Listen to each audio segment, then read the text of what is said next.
If you still believe God hears people in hard times, even when the mailbox brings more fear than hope, type Amen below. Because in the spring of 2012, out in Ouachita County, Oklahoma, one man stood at the edge of a 300-acre farm with a seed tender behind him, a banknote in his truck, and enough people laughing at him to fill the counter stools at Miller's Feed and Fuel. They laughed because he was planting all 300 acres in Milo. Not 40 acres to test it. Not a risky backfield nobody would miss. All of it. Every acre he owned. Every rented strip he was still trying to hang on to. Every row he would either answer for in October or remember for the rest of his life. And the truth is, by then, he didn't have many safe choices left. His name was Caleb Mercer, 38 years old, shoulders worn older than that, with a wife who could read worry in the way he shut a truck door, a boy old enough to notice silence at supper, and a little girl who still believed a prayer whispered into a seed sack might help something grow. 3 years earlier, his father had died and left behind a farm that looked whole from the road, but wasn't whole on paper. The machinery was aging. The wheat had disappointed 2 seasons running. Fuel had climbed. Fertilizer had climbed. The operating line had rolled forward like a rock. Nobody could stop pushing uphill. And by April, the bank had made it plain. This season needed to work. Only Caleb had decided he was done planting for appearances. He was done planting what made him look respectable at the coffee shop. Done planting what impressed men who never helped make a payment. Done planting for the year he wished he had. He was planning for the year he actually had. And that decision began with an old ledger, a dry winter, and a line his father had written long before he died. Plan for the year you have, not the year you wish for. That line would follow Caleb through every argument, every bank meeting, every sideways look in town, and every mile of dust behind his planter. Because by June, people were still laughing. By July, some of them weren't. And by harvest, the same men who mocked him were standing quiet at the elevator, watching grain pour out of a combine they had already written off. But what changed that farm wasn't only the crop. It was what the pressure uncovered in that family. Their fear, their pride, their faith, their grief, and the hard truth that sometimes the land is not the first thing in danger. Sometimes the family is. So before we get into it, tell me this in the comments. If you had one season left to save a family farm, would you play it safe, or would you plant what you truly believed in? Because Caleb Mercer had to answer that question with 300 acres, one spring, and no room left to hide. And the first place that answer started wasn't in the field. It was in the house his father used to pray in. The Mercer place sat 5 miles outside Cordell, with a land open wide and low under a sky that could feel merciful one week and merciless the next. It wasn't a big operation by Oklahoma standards, but it wasn't a hobby farm either. It was 300 acres of dryland ground that carried a family's name, a family's history, and more than a little family ache. There were 220 acres owned and 80 acres rented from a widow named Evelyn Porter, who had known Caleb since he was a boy in clip-on church clothes. The owned ground broke down into 3 pieces. The home place was 120 acres around the old farmhouse and machine shed. The North 80 had the better soil and the cleanest access road. The Creek 40 was shallower, trickier ground, with a little more clay and enough history in it to make Caleb's mother cry if somebody talked too casually about selling it. The farmhouse had white paint long past its prime, 2 pecan trees in the yard, and a front porch that leaned just enough to tell the truth. In the kitchen, the floor dipped near the sink where Caleb's mother, Velma Mercer, had stood for decades washing dishes after Sunday dinner. Caleb and his wife Ruth now lived there with their 2 children, Eli, 14, and Maggie, 10.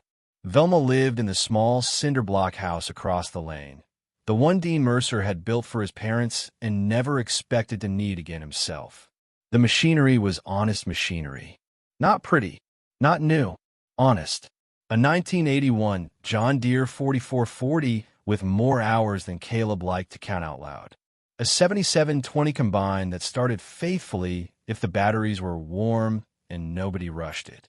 A John Deere 7000 planter that had been patched, repainted in spots, and prayed over more than once. A grain truck with a cracked bench seat. An auger that rattled like a bucket of bolts, but still moved grain. They were the kind of machines that made a man feel rich on the days they all ran and poor on the days one of them didn't. The Mercers were church people, but not loud about it. They attended First Baptist in Cordell, sat 3 pews back on the left, and prayed the kind of prayers that did not try to impress anybody. Dean Mercer, before he died, had been known for saying grace with one hand still black under the fingernails. Velma still carried a Bible with rainfall notes penciled in the margins from years when Dean had listened to the forecast, then looked at the sky, then written what really happened. Ruth worked 2 mornings a week at the clinic in town handling reception and billing. She kept the family books in a yellow, spiral notebook, folded laundry with the radio on low, and had a way of asking Caleb one simple question that made excuses feel useless. Eli had started watching the weather radar like it was part of the winter leading into 2012 had not been kind in the way a dry winter is unkind.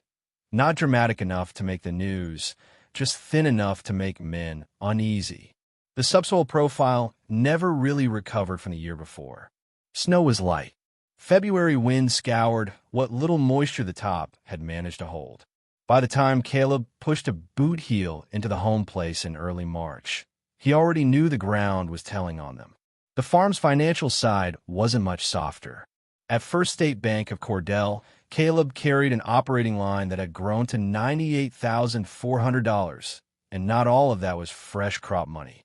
About $41,800 of it was carryover from the previous year after weak wheat yields, rising diesel, and an engine repair that could not be postponed. The line floated at 8.75%, secure by the crop, the equipment, and a second lien against the North 80. Caleb made the interest payments. He kept the banker informed. He did not hide invoices. But farms are not saved by honesty alone. At some point, the crop still has to make money. That was the piece keeping him awake. The county coffee talk mostly centered on wheat, cotton, input costs, and which fool had borrowed against new iron. But Caleb's worry ran deeper than any one crop budget. He was trying to run a 2012 farm with 2002 equipment and 1988 margins. Seed reps kept showing up with glossy promises. Chemical bills made old practices look sentimental. Fertilizer quotes felt like dares. Safe decisions weren't really safe anymore. They were just familiar. The bank's loan officer, Travis Bell, was not a bad man. He was 46, local, had shown hogs in FFA, and knew half the county by first name. That actually made him harder to ignore. He wasn't some faceless corporate voice from Tulsa. When he looked across his desk and told Caleb the numbers had to work this year, it landed heavier because he meant it plainly and without meanness. "What are you thinking for spring?" he asked in one March meeting. "Still working through it," Caleb said. Travis folded his hands. "You don't have much room left for still working through it." That line stayed with him. At home, there was another pressure Caleb had delayed too long. His younger brother, Luke. Luke Mercer lived in Yukon and sold commercial roofing supplies. He wasn't a villain. He was just a man who had left farm life, married into bills of his own, and looked at inherited land differently now. Dean Mercer had left the Creek 40 jointly to both sons, believing maybe Luke would come back someday, or at least keep his peace in the family. Luke had no intention of farming it, and by 2012 he was starting to ask a question Caleb hated hearing. "When can you buy me out?" The honest answer was, "Not now." The worst truth was, maybe not soon. Luke had been patient after their father died, but patient people still run out eventually. His wife had pushed him to settle the estate cleanly. Their oldest girl needed braces. He had his own mortgage. And while Caleb looked at that Creek 40 and saw history, Luke increasingly saw dead equity. Then came the public part. One morning at Miller's Feed and Fuel, Caleb mentioned, too early, too casually, and to the wrong man, that he was considering planting the whole place to Milo. Not just the dry corners, not just the rougher fields, The whole 300 acres. The laugh came from Dwayne Haskell, who had a talent for making mockeries sound like common sense. All of it, he said. You fixing to farm birds or make money? A couple men grinned into their coffee. Another one said, might as well plant broom straw while you're at it. Caleb smiled. The tight smile men were when they don't want strangers to know where they're bleeding. What stung wasn't that they disagreed. Farmers disagree all the time.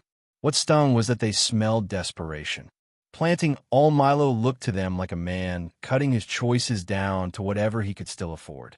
And in some ways, that was true. That evening, Ruth noticed he was quieter than usual. Eli noticed too. Velma, from across the lane, saw the truck sit longer than normal before Caleb came inside. Sometimes pressure arrives in the form of bills. Sometimes it comes in the form of laughter. And sometimes the laughter hurts more because it says what you were afraid might already be obvious. So that night, after everybody had gone to bed, Caleb went out to the shop looking for a parts invoice. What he found instead was his father's ledger. And tucked inside that ledger was the sentence that changed the season. The ledger was not impressive. It was a green hardbound book with a cracked spine, a strip of black electrical tape across the corner, and Dean Mercer's blocky handwriting filling page after page with rainfall totals, seed rates, fertilizer notes, fuel usage, yield numbers, and the occasional line that wasn't really about farming at all.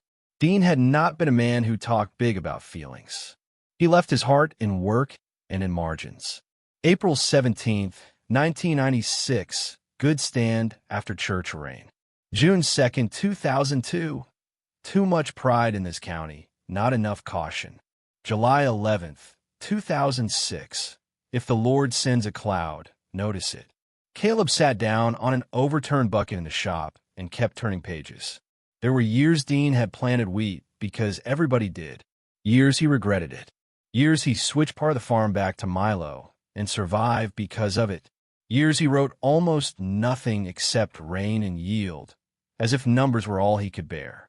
And then, on a page from 1989, under a column of moisture notes and bushel figures, Caleb found the line. Plan for the year you have, not the year you wish for. He read it twice. Then again, it was not a verse. It was not poetry. It was not magic.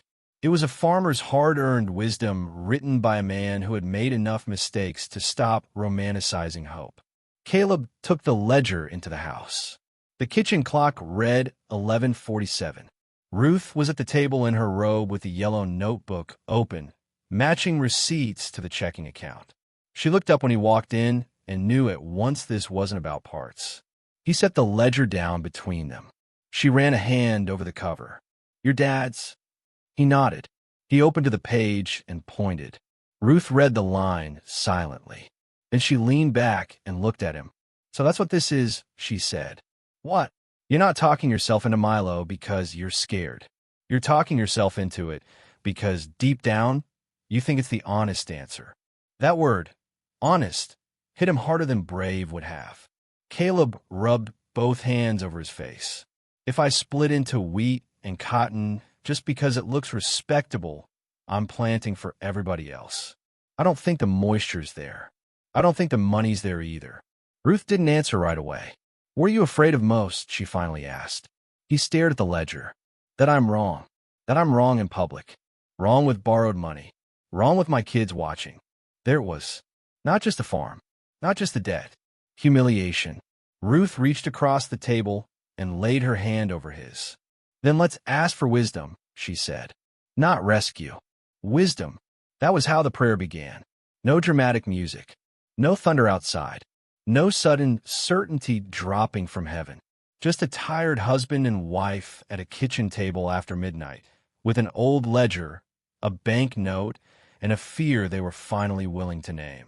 Ruth opened her Bible to James 1 because it was where her eyes landed, and she read, softly enough not to wake the kids. If any of you lacks wisdom, let him ask of God. Caleb had heard that verse his whole life. But that night it felt less like decoration and more like permission. Not permission to be reckless. Permission to ask plainly. He bowed his head on the table where his father used to sit. He asked God to keep pride out of the decision. To keep fear out of it too, if possible. To help him see clearly. To help him choose what was true instead of what looked strong in town. And if hard things were coming either way, to keep the family steady through them.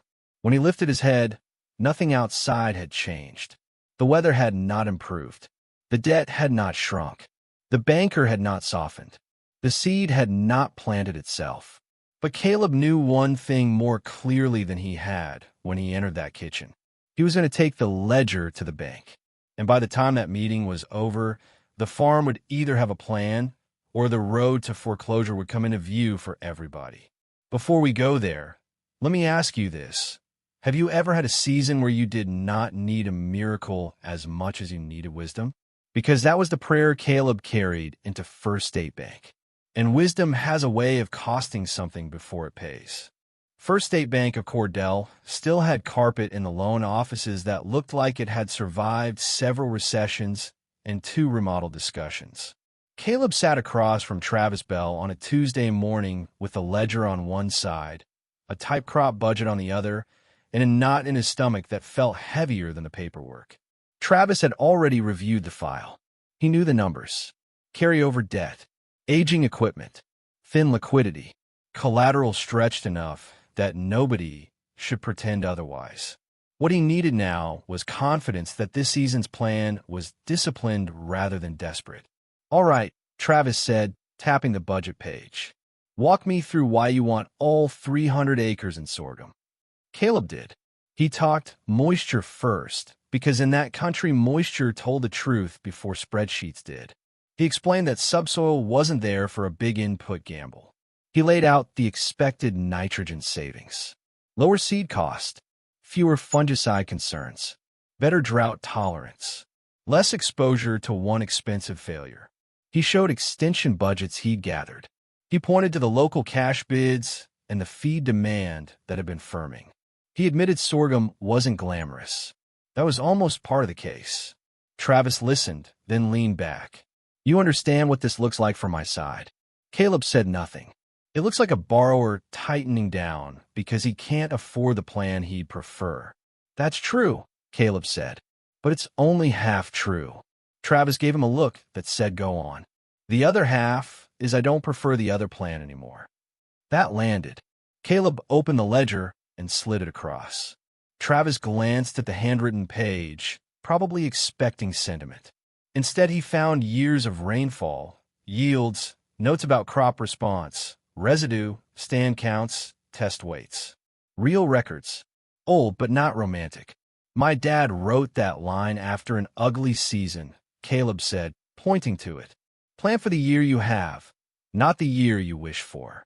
I think if I chase pride this year, I'll bury us." Travis was quiet for several seconds. Then the banker came back into the room. "If I renew this line," he said, "here's what changes." He pulled a yellow legal pad closer. The operating note would renew for 1 season, but the carryover portion would be split and amortized separately over 3 years. Caleb would need to bring in signed crop insurance elections, a written marketing plan, and a rent deferment letter from Evelyn Porter on the 80 rented acres in case harvest came later than expected.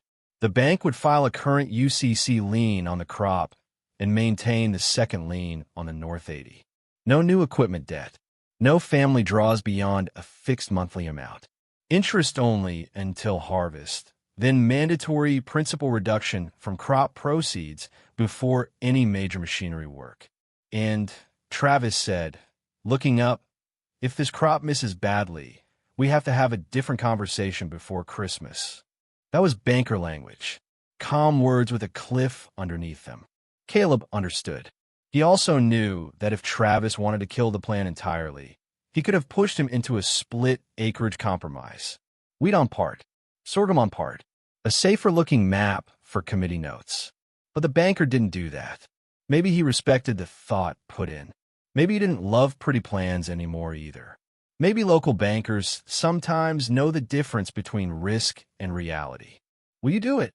Caleb asked. Travis turned the ledger one more time toward himself, then back. "I'll do it," he said. "But Caleb, this can't be a faith-based budget." Caleb almost smiled. "It isn't," he said. It's a numbers budget. Faith is just the only reason I'm not lying to myself while I make it. Travis snorted once through his nose.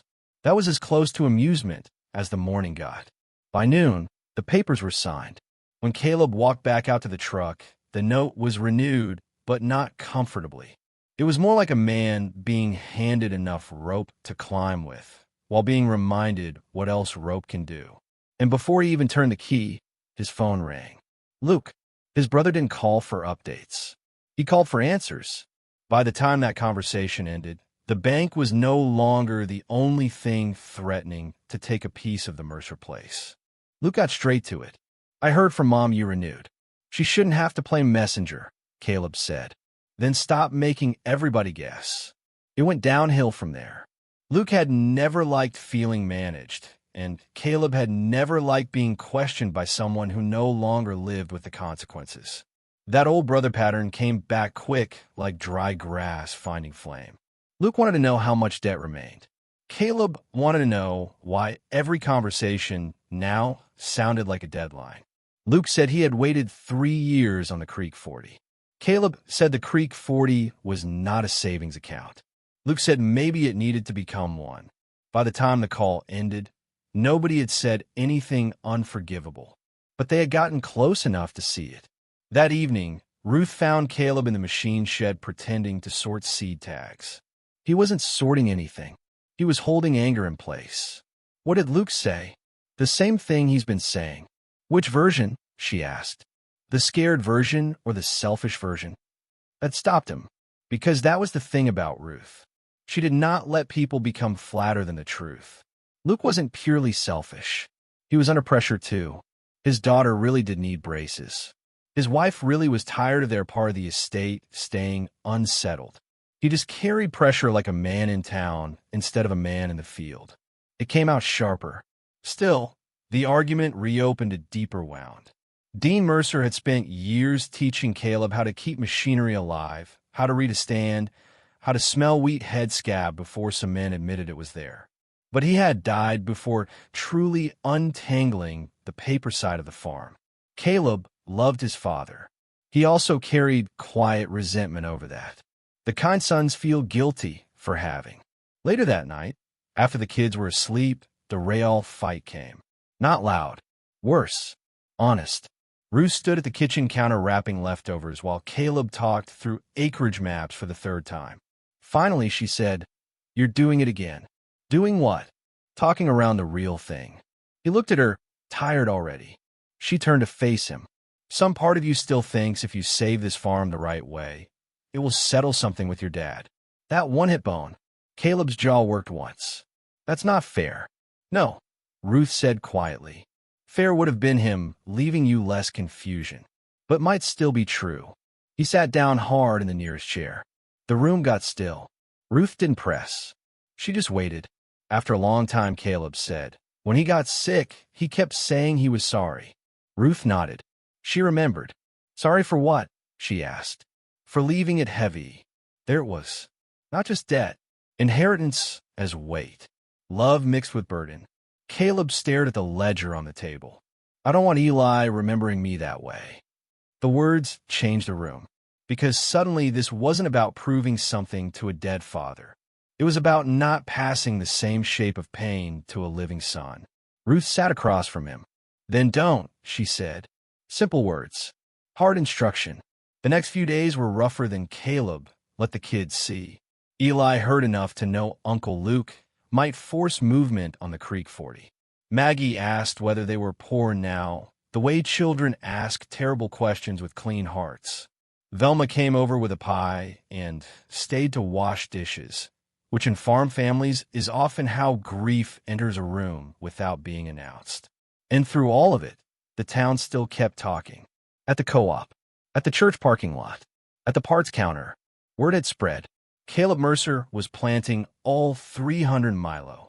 Some said he was disciplined. More said he was cornered. A few said both.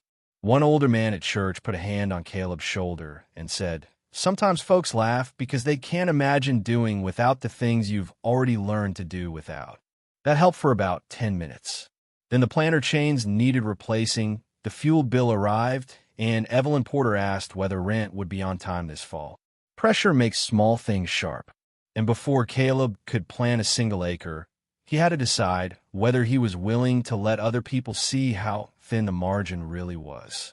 Because the only way forward now involves something farmmen are often worse than debt. Asking for help. The first sacrifice was quiet. Caleb sold the fishing boat his father had rebuilt with him when Eli was little. Not because the boat would save the farm by itself. It wouldn't. It brought $4,800, which was helpful but not heroic. He sold it because the season required a different kind of honesty. He couldn't keep sentimental luxuries tied to a trailer under the shed while telling the bank, his wife, and himself that every dollar mattered. Then he sold a spare hay rake that hadn't seen real use in 2 years. Then he called Luke back, not to argue, to level. He told him what the bank had done, what the crop plan was, what he could and could not promise. He told him if the crop worked, he would start structured buyout payments on Luke's half of the Creek 40 by winter. If it didn't, they would have to face harder decisions without blaming each other for the weather. Luke was quiet longer than Caleb expected. Then he said, "I don't want to force a sale if there's another way." It wasn't a full reconciliation, but it was a step.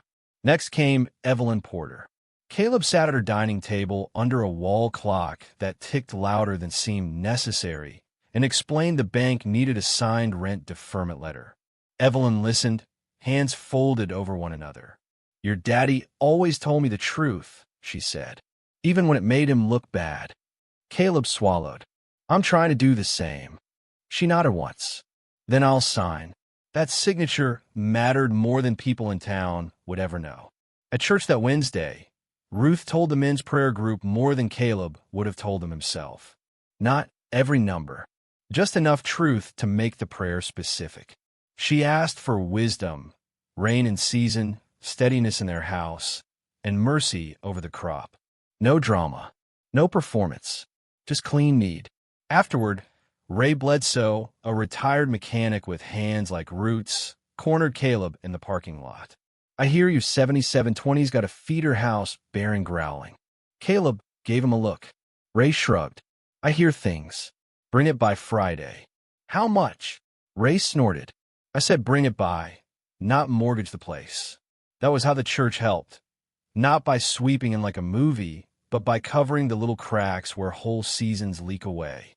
A repair bill here, a deferred rent letter there, a couple boys from a youth group helping sweep out the grain truck, somebody slipping Ruth a gift card she pretended not to notice until later.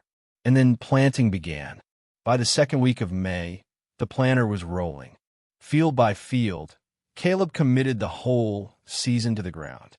The home place first, then the North 80, then the rented acres, then finally the Creek 40 that technically wasn't his alone, but still held his father's tracks in it. Milo seed is not dramatic seed. It doesn't look rich. It doesn't look noble. It looks small enough to underestimate, which maybe was part of the point. Caleb watched it fall into dry furrows and kept hearing the same line in his head. "Plant for the year you have." When Dwayne Haskell drove by slowly and honked with a grin, Caleb just kept planting. When somebody at the co-op said, "Hope you like feeding sparrows," he just nodded. When even Eli asked, carefully, "Dad, are we sure?" Caleb put a hand on the boy's shoulder and gave him the most honest answer he had. "No," he said, "we're not sure. We're convinced." Those aren't always the same. That line stayed with Eli. It probably stayed with Caleb too. The stand came up cleaner than expected. The early emergence was even. By the time the rows showed good color, Caleb felt the first flicker of something dangerous and necessary. Hope. Not fantasy. Not certainty. Hope. Then June came hotter, and the whole county began to find out what kind of year they really had. So let me ask you here in the middle of this story. If your back was against the wall, would you plant what looked respectable, or what gave your family the best chance to survive? Because by July, that question no longer sounded theoretical in Ouachita County. It sounded like fields. By the first week of July, Oklahoma had turned the color of warning. Pastures faded first, then fence lines, Then the county started wearing that bleached, strained-look dry country gets when heat stops being weather and starts becoming pressure. The daytime highs stacked in triple digits. Wind came hot. The cotton east of town began to look uneven. Some dryland corn simply gave up in public. Wheat was already history. Every conversation bent toward moisture, insurance, and how much worse August might still be. Caleb walked his sorghum fields every evening. That is one of the loneliest things a farmer can do in a hard year. Walk rows and try not to force confidence out of appearances. Milo has a different kind of composure than corn. It does not impress early. It just keeps reaching. The leaves rolled some in the afternoon heat, but when Caleb dug at the base of the plants, he found deeper life than he had feared. The stand wasn't perfect. Nothing honest ever is. But it was alive in a way the other options might not have been. Then the bank letter came. Not foreclosure. Not yet. A yellow envelope from First State reminding him that the note required a principal reduction from crop proceeds at harvest, and that the carryover split would be reviewed again if market conditions deteriorated. Standard language. Reasonable even. But letters read differently when your fields are still making up their mind. Ruth found him holding it in the yard after supper. "What is it?" "Nothing surprising," he said. "That's not what I asked." He handed it over. She read it once and looked toward the fields. "Then we keep going." 3 days later, something shifted. Not the whole sky. Just enough. A scattered August starting system drifted farther west than expected and lay down nearly 1.3 inches across most of the Mercer ground, with the North 80 catching a little more. It was not a miracle rain. It did not save the county. But for sorghum approaching head fill, it was the kind of rain that matters more than it sounds like it should. The crop responded. Heads formed stronger. Color held. The field that had looked merely respectable now looked serious. Meanwhile, feed demand was tightening. Drought farther south had stressed cattle operations, and corn prices were pulling sorghum higher. Caleb watched local cash bids inch, then jump. He didn't celebrate. Not yet. But he noticed. One afternoon in late August, Travis Bell drove out to inspect collateral and the standing crop, the way bankers do when a season matters enough to have a shape. Caleb met him at the field edge. Neither man wasted time pretending this was social. Travis looked out over the heads moving in the wind. "Better than I expected," he said. Caleb smiled faintly. "You and half the county." Travis didn't take offense. "What's your yield guess?" "I don't guess in August." That actually made the banker laugh. But pressure remained. The combine still had to hold together. The crop still had to finish. The price still had to stay worth something. And one good field edge never tells the whole truth. Harvest started in October under a cool morning sky with just enough north wind to remind a man summer can end. Ray Bledsoe had helped tune the 7720. Eli rode the grain truck. Ruth packed sandwiches. Velma stood in the yard with her cardigan pulled tight and watched the combine pull out the way older mothers watch sons, even when sons have become fathers themselves. The first pass was on the North 80. Caleb eased the header down, listened to the machine settle into crop, and felt that old terrible mix of hope and dread that always comes at harvest. Everything that had been theory was about to become numbers. When the first yield monitor estimate stabilized, he stared at it, then checked it again, then said nothing. Eli climbed up on the ladder when Caleb stopped at the truck. "What is it?" Caleb looked at his son, then back at the display. "Looks like 66. Eli's eyes widened. "Per acre?" Caleb nodded once. No shouting, no jumping, just that quiet kind of stunned gratitude farm families know how to carry. By the end of the second day, the average held better than Caleb dared admit publicly. By the end of the week, everybody in town knew the Mercer Milo was making. And the laughter had stopped. The final average across the full 300 acres came in at just over 61 bushels per acre. On paper, some men elsewhere would call that good and move on. On the Mercer place that year, it felt like oxygen. At the cash bids moving through October, Caleb's sorghum penciled far stronger than the town had predicted when they were joking about birdseed. Gross income came in high enough not only to satisfy the operating note requirements, but to leave actual room, small, precious room, after expenses and principal reduction. Not luxury, not abundance in the flashy sense, but room enough to breathe. Caleb did what steady men do when a crop finally gives them a chance to choose right. He took the checks to the bank before he took victory laps in his own mind. At first state, Travis Bell looked over the settlement sheet, the yield records, the sales tickets, and the projected net. Then he leaned back in his chair with the expression of a man pleased to be wrong in a useful direction. "Well," he said, "I don't guess you need me to tell you that worked." Caleb let himself smile this time. "No, sir." The bank restructured the remaining carryover portion on better footing than either of them expected back in March. The note wasn't gone. Real life rarely wraps that neatly. But the danger had stepped back. The North 80 stayed safe. The operating line was no longer dragging the whole place by the throat. And for the first time in a while, the Mercer farm was moving forward instead of merely proving it had not yet died. Then came Luke. He drove out on a Saturday, stood by the pickup at the edge of the Creek 40, and looked over ground he had spent months thinking of mainly as a problem. Caleb expected awkwardness. He got something better. "I was too hard on you," Luke said. Caleb didn't answer immediately. Luke kicked at the dirt. "Not about needing my buyout. I still need it eventually. But I was acting like pressure only counted when it was mine." That was about as close to apology as brothers sometimes get, and it was enough. They worked out a written plan that winter. Caleb would begin annual payments toward Luke's half of the Creek 40 over time. Not all at once. Not fantasy, but real, settled, respectful. The land stayed in the family. The resentment didn't have to. At home, the emotional change showed up in ordinary places first. Ruth slept better. Eli stopped pretending not to listen when money was discussed. Maggie drew a picture of the combine and wrote, "God helped Dad be brave," in crooked letters across the top. Velma cried once in the kitchen while shelling pecans and said it was just the onions even though there were no onions in the room. One Wednesday night at church, after prayer meeting, Ray Bledsoe grinned at Caleb and said, "Looks like sparrows ate somewhere else." That got the first full laugh Caleb had given in months. And there was one final quiet scene that mattered most. Late in November, when the last grain had been hauled and the yard had settled back into cold season stillness, Caleb took the green ledger out to the porch. Eli came and sat beside him. The boy was old enough now to recognize that some conversations mark a life. Caleb opened to the page with Dean Mercer's line and handed the book over. Eli read it aloud.